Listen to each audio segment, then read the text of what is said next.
மழைநீர் வடிகால் பணிகளை விரைந்து முடித்திடுமாறு அதிகாரிகளுக்கு முதலமைச்சர் மு.க. ஸ்டாலின் உத்தரவிட்டுள்ளார். தமிழ்நாட்டில் உள்ள 25 மாநகராட்சிகள் 144 நகராட்சிகளில் நகராட்சி நிர்வாகம் மற்றும் குடிநீர் வழங்கல் துறை சார்பில் மேற்கொள்ளப்படும் அடிப்படை பணிகள் குறித்து சென்னை தலைமைச் செயலகத்தில் முதலமைச்சர் தலைமையில் ஆய்வுக் கூட்டம் நடைபெற்றது.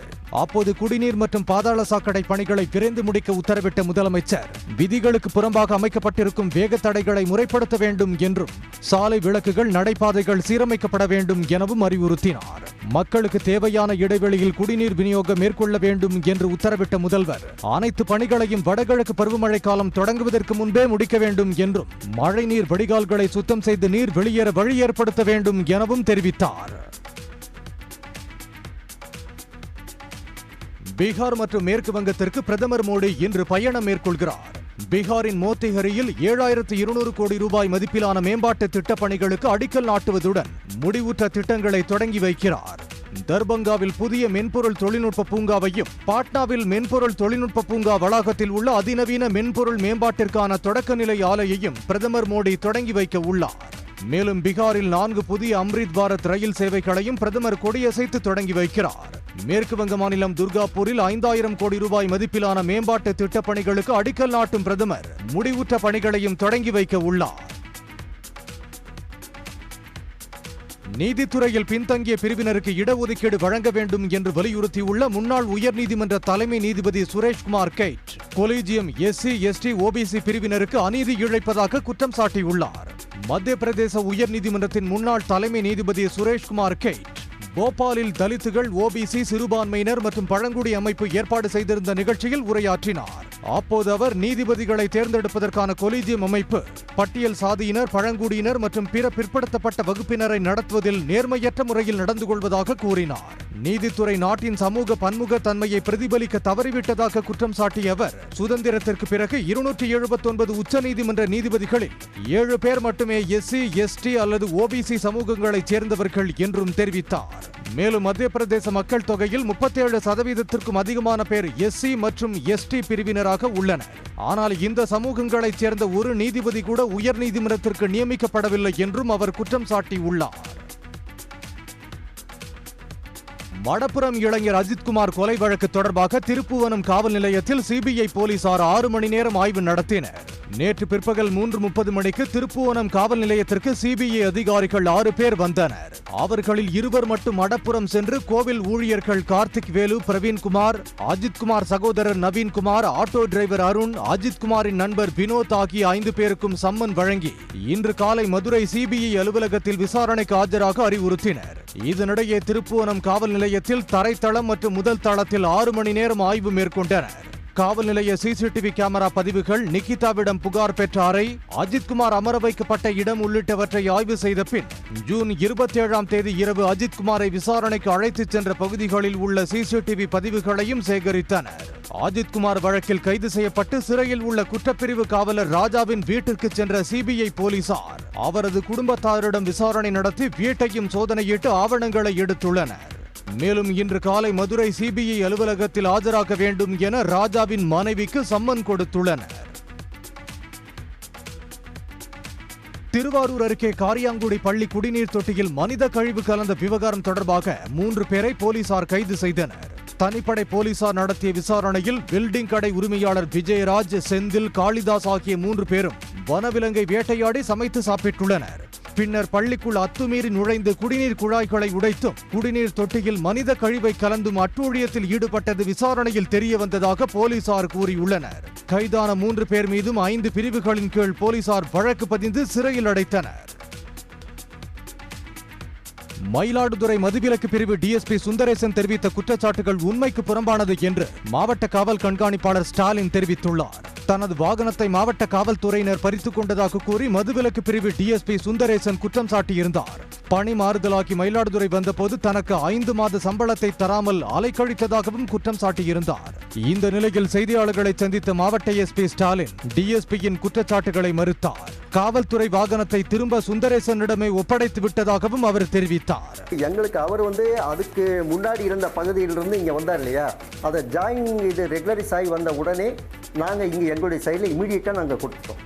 அவர் எப்போ வந்ததோ அவரது இது ரெகுலரைஸ் ஆகி இது வரைக்கும் நாங்கள் சம்பளம் போட்டோம். ப்ரீவியஸாக ஒர்க் பண்ண இடத்துல இருந்து இது வரைக்கும் நாங்கள் சம்பளம் போட்டுட்டோம், இந்த தேதியிலிருந்து நீங்கள் கொடுங்க அப்படின்னு சொல்லியிருந்தாங்க. அது வந்த உடனே நாங்கள் சம்பளம் போட்டு நாங்கள் கொடுத்துட்டோம்.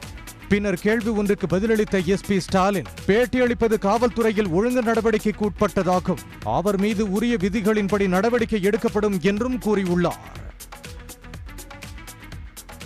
ஜாதி அடிப்படையில் கோயிலுக்குள் நுழைவதை யாராவது தடுத்தால் அவர்களுக்கு எதிராக வழக்கு தொடர வேண்டும் என சென்னை உயர்நீதிமன்றம் உத்தரவிட்டுள்ளது. அரியலூர் மாவட்டத்தைச் சேர்ந்த வெங்கடேசன் என்பவர் தாக்கல் செய்த வழக்கு நீதிபதி ஆனந்த் வெங்கடேஷ் முன்பு விசாரணைக்கு வந்தது. அப்போது சட்டத்தின் ஆட்சி நடக்கும் நாட்டில் ஜாதி ரீதியான பாகுபாட்டை அனுமதிக்க முடியாது என நீதிபதி கூறினார். புதுக்குடி ஐயனார் கோயிலுக்கு பட்டியலின மக்கள் செல்வதை யாரும் தடுக்கவில்லை என்பதை உறுதி செய்ய அரியலூர் மாவட்ட எஸ்பிக்கு உத்தரவிட்டார். கோயிலில் அனைத்து தரப்பு மக்களும் தரிசிப்பதையும் விழாக்களில் பங்கேற்பதையும் உறுதிப்படுத்த நீதிபதி ஆணையிட்டார். மேலும் பல்வேறு தலைவர்களின் நீண்ட போராட்டத்துக்கு பிறகு இயற்றப்பட்ட ஆலய நுழைவுச் சட்டத்தை அமுல்படுத்த வேண்டியது அதிகாரிகளின் கடமை என்றும் நீதிபதி குறிப்பிட்டார். சென்னை மீனம்பாக்கத்தில் கோயில் கட்டுமானத்தை ராணுவத்தினர் இடித்து அகற்றியதால் ஜிஎஸ்டி சாலையில் பரபரப்பு நிலவியது. குளத்துமேடு பகுதியில் ராணுவத்திற்கு சொந்தமான இடத்தில் கடந்த 60 ஆண்டுகளுக்கு மேலாக 100க்கும் மேற்பட்ட குடும்பத்தினர் குடிசை அமைத்து வாழ்ந்து வருகின்றனர். இப்பகுதியில் புதிதாக வீடு கட்டவோ மாற்றி அமைக்கவோ ராணுவத்தின் அனுமதியை பெற வேண்டும். இந்நிலையில் குளத்துமேடு பகுதியில் 1975ஆம் ஆண்டு கட்டப்பட்ட கருமாரியம்மன் கோவிலில் விரிவாக்கம் செய்யும் வகையில் கான்கிரீட் கட்டிடம் எழுப்புவதற்கான பணி நடைபெற்று வந்தது. இதையடுத்து திடீரென அங்கு துப்பாக்கியுடன் வந்த 20க்கும் மேற்பட்ட ராணுவத்தினர் அனுமதி பெறாமல் கட்டுமான பணிகளை செய்யக்கூடாது என்று கூறி சிமெண்ட் கான்கிரீட் போடப்பட்ட கம்பிகளையும் அடித்தளத்தையும் அகற்றினர்.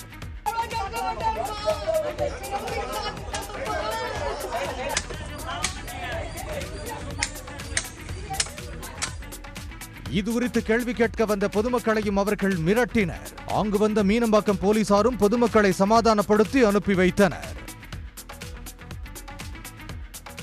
மத மோதலை தூண்டும் வகையில் பேசியதாக பதிவான வழக்கில் மதுரை ஆதீனத்துக்கு சென்னை முதன்மை அமர்வு நீதிமன்றம் நிபந்தனை முன்ஜாமீன் வழங்கியுள்ளது. கடந்த மே 2ஆம் தேதியன்று மதுரை ஆதீனம் கார் மீது மற்றொரு கார் மோதிய விபத்து தொடர்பாக பேசிய அவர் தம்மை கொலை செய்ய சதி நடந்ததாகவும் காரில் வந்தவர்கள் குல்லா அணிந்து தாடி வைத்திருந்தனர் எனவும் கூறினார்.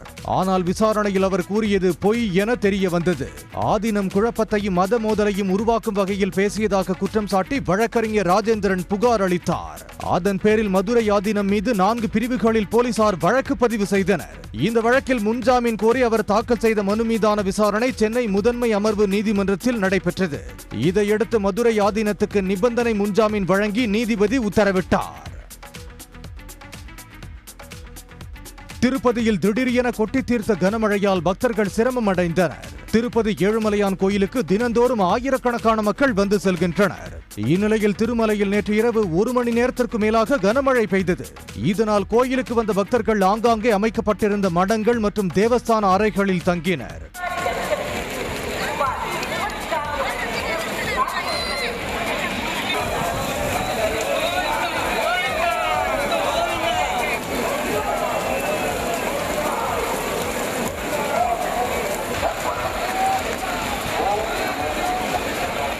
தொடர் கனமழை காரணமாக தாழ்வான இடங்களில் மழைநீர் தேங்கியதால் பக்தர்கள் அவதி அடைந்தனர்.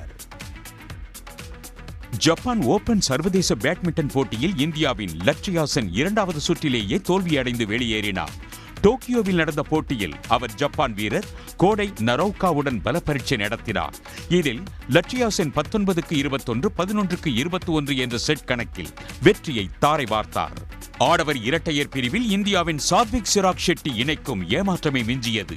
ஒலிம்பிக் சாம்பியன்களான சீனாவின் லியாங் கெங் வி அண்ட் வேங் சங்குடன் மோதிய சாத்விக் சிராஜ் இணை 22க்கு 24, 14க்கு 21 என்ற செட் கணக்கில் தோல்வி அடைந்தது. ஒடிஷா கடல் பகுதியில் பிருத்வி 2 மற்றும் அக்னி 1 பாலிஸ்டிக் ஏவுகணைகளின் சோதனை வெற்றிகரமாக நடத்தப்பட்டது. அப்துல் கலாம் தீவில் அமைக்கப்பட்ட ஒருங்கிணைந்த சோதனை தளத்திலிருந்து குறுகிய தூர பாலிஸ்டிக் ஏவுகணைகளான பிருத்வி 2 மற்றும் அக்னி 1 சோதனை நடத்தப்பட்டது. இந்த சோதனைகளின் மூலம் ஏவுகணைகளின் செயல்பாடு மற்றும் தொழில்நுட்பம் சார்ந்த அளவுகளை சரிபார்த்ததாக அதிகாரிகள் தெரிவித்துள்ளனர். மேலும் இந்த சோதனைகளில் முதலில் அக்னி 1 ஏவுகணை அப்துல் கலாம் தீவில் இருந்து ஏவப்பட்ட சில மணி நேரம் கழித்து பிருத்வி ஏவுகணை சந்திப்பூரில் உள்ள ITRின் ஏவுதளத்திலிருந்து வெற்றிகரமாக சோதனை செய்யப்பட்டது குறிப்பிடத்தக்கது. பீகார் மாநிலத்தில் 24 மணி நேரத்தில் மின்னல் தாக்கி 19 பேர் உயிரிழந்த சம்பவம் அதிர்ச்சியை ஏற்படுத்தியுள்ளது. அதிகபட்சமாக நாலந்தா மாவட்டத்தில் 5 பேரும், வைஷாலியில் 4 பேரும், பாங்கா மற்றும் பாட்னா ஆகிய மாவட்டங்களில் தலா 2 பேரும் மின்னல் தாக்கி பலியாகியுள்ளனர். இத்துடன் ஷேயிங்புரா, நவடா, ஜெஹானாபாத், அவுரங்காபாத், ஜாமுயி, சமாஸ்டிபூர் ஆகிய மாவட்டங்களிலும் தலா ஒருவர் உயிரிழந்தது தெரியவந்துள்ளது.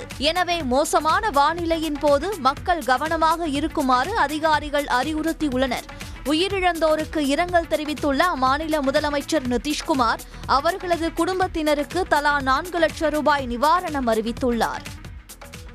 திருப்பூரில் நடப்பு நிதியாண்டின் முதல் காலாண்டுக்கான ஆயத்த ஆடை ஏற்றுமதி 12% அதிகரித்துள்ளது. ஏப்ரல் முதல் ஜூன் வரை 12,193 கோடி ரூபாய் மதிப்பிலான ஆயத்த ஆடைகள் ஏற்றுமதி செய்யப்பட்டிருப்பது தெரியவந்துள்ளது. கடந்த நிதியாண்டின் முதல் காலாண்டில் ஏற்றுமதி 10,919 கோடி ரூபாயாக இருந்த நிலையில் இந்த ஆண்டு 11.7% அதிகரித்துள்ளது. மேலும் நடப்பு நிதியாண்டில் ஏப்ரல் முதல் ஜூன் வரை ஜவுளி மற்றும் ஆடைகளின் ஒட்டுமொத்த ஏற்றுமதி கடந்த ஆண்டுடன் ஒப்பிடும்போது 3.37% உயர்ந்துள்ளது.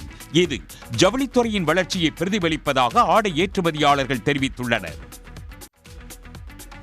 ஒட்டுக்கேட்பு கருவி கண்டெடுக்கப்பட்ட விவகாரம் தொடர்பாக பாமக நிறுவனர் ராமதாஸின் தைலாபுரம் இல்லத்தில் கிளியனூர் காவல் ஆய்வாளர் கலையரசி தலைமையிலான 5 பேர் கொண்ட தனிப்படை போலீசார் 2 மணி நேரம் விசாரணை நடத்தினர். சென்னையைச் சேர்ந்த தனியார் துப்பறியும் நிறுவனத்தைச் சேர்ந்த 5 பேர் கொண்ட குழுவினர் கடந்த 12ஆம் தேதி ராமதாஸ் வீட்டில் ஆய்வு நடத்தினர். அப்போது வீட்டிலிருந்து கண்டெடுக்கப்பட்ட ஒட்டுக்கேட்கும் கருவியை சோதனை செய்து விசாரணை அறிக்கையை ராமதாஸிடம் வழங்கினர். இதையடுத்து ஒட்டுக்கேட்கும் கருவி வைக்கப்பட்டது தொடர்பாக விழுப்புரம் சைபர் கிரைம் போலீசாரிடம் புகார் அளிக்கப்பட்டது. இந்நிலையில் 5 பேர் கொண்ட தனிப்படை போலீசார் தைலாபுரம் இல்லத்தில் ராமதாஸ் மற்றும் அங்கு பணியாற்றும் ஊழியர்களிடம் 2 மணி நேரம் விசாரணை நடத்தினர். ஒட்டுக்கேட்பு கருவியை வைத்தவர் யார் என்பது 2-3 நாட்களில் அம்பலமாகும் என்று ராமதாஸ் தெரிவித்துள்ளார். மாநிலங்களவை உறுப்பினராக பதவியேற்க உள்ள மக்கள் நீதி மய்யத்தின் தலைவர் கமல்ஹாசனை விடுதலை சிறுத்தைகள் கட்சித் தலைவர் திருமாவளவன் நேரில் சந்தித்து வாழ்த்து தெரிவித்தார். கடந்த நாடாளுமன்ற தேர்தலில் திமுக கூட்டணியில் மக்கள் நீதி மய்யம் இணைந்த நிலையில் மாநிலங்களவை உறுப்பினராக திமுக ஆதரவோடு கமல்ஹாசன் போட்டியின்றி தேர்வு செய்யப்பட்டார். வரும் 25ஆம் தேதி மாநிலங்களவை உறுப்பினராக கமல்ஹாசன் பதவியேற்க உள்ளதை முன்னிட்டு சென்னை ஆழ்வார்பேட்டையில் உள்ள அவரது அலுவலகத்தில் திருமாவளவன் நேரில் சந்தித்து வாழ்த்து தெரிவித்தார். மக்கள் நீதி மய்யத்தின் நிறுவனரும் தலைவருமான மதிப்பிற்குரிய திரு கமல்ஹாசன் அவர்களை நேரிலே சந்தித்து விடுதலை சிறுத்தைகள் கட்சியின் சார்பில் எமது வாழ்த்துக்களை தெரிவித்தோம். குமரி மாவட்டம் பத்துக்காணையில் இயங்கும் அரசு உண்டு உறைவிட பள்ளியில் படித்த பழங்குடியின மாணவி ஷீலா அப்பள்ளியிலேயே தலைமை ஆசிரியராக பொறுப்பேற்றிருப்பது நெகிழ்ச்சியை ஏற்படுத்தியுள்ளது.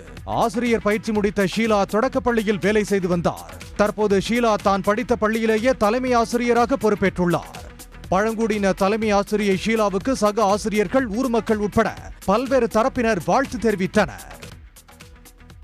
சட்டவிரோதமாக வணிக நோக்கில் உடல் உறுப்பு தானம் செய்வோர் யாராக இருந்தாலும் தண்டிக்கப்படுவார்கள் என்று அமைச்சர் மா சுப்பிரமணியன் எச்சரித்துள்ளார். நாமக்கல் மாவட்டம் அன்னை சத்யா நகர் பகுதியில் வறுமையில் வாடும் நெசவு தொழிலாளர்களை குறிவைத்து பணத்தை காட்டி கிட்னியை தானம் பெற்று வருவதாக கூறப்படுகிறது. இது தொடர்பாக பள்ளிப்பாளையம் போலீசார் விசாரணை நடத்தி வருகின்றனர்.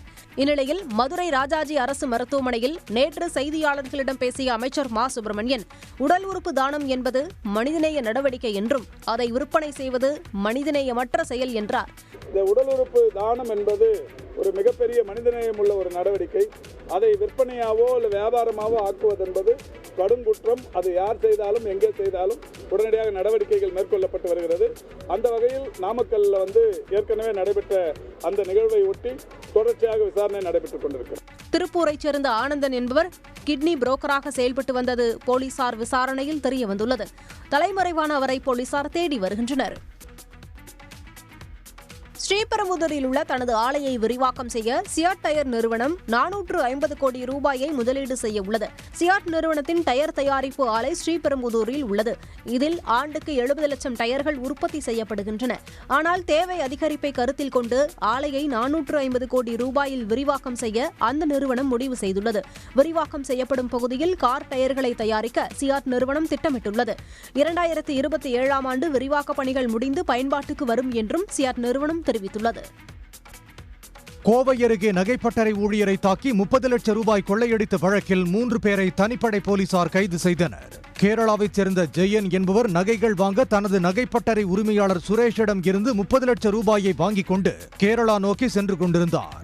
அப்போது கோவை எட்டிமடை அருகே வந்தபோது திடீரென பின்னால் வந்த கார் ஒன்று ஜெயன் வந்த இருசக்கர வாகனத்தின் மீது மோதியது. பின்னர் காரில் வந்தவர்கள் ஜெயன் வைத்திருந்த 30 லட்சம் ரூபாயை திருடி சென்றனர். இந்த வழக்கு தொடர்பாக கேரள மாநிலத்தைச் சேர்ந்த 3 பேரை தனிப்படை போலீசார் கைது செய்தனர்.